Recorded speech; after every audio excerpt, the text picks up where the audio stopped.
The absolute value of 5 is 5, but at the same time, the absolute value of minus 5 is also equals to 5.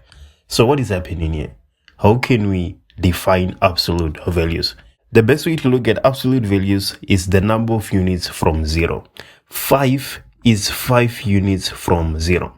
And then minus 5, on the other hand, is 5 units from 0 as well. The best way to look at absolute values is the distance or the number of units from 0.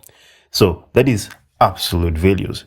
But usually we talk about absolute values and inequalities. So let me show you something. How would we interpret the absolute value of x being less than 4? Remember, the absolute value of a number is how many units it is from 0.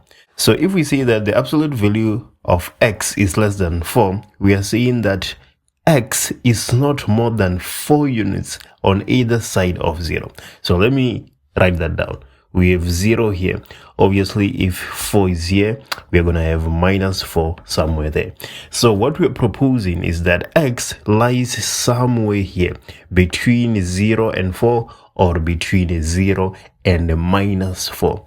So the absolute value of x being less than 4 actually implies that x lies between 4 and minus 4. We can also look at a case where the absolute value of x is greater than 4. So what would that imply? I just want you to take a moment and think about it.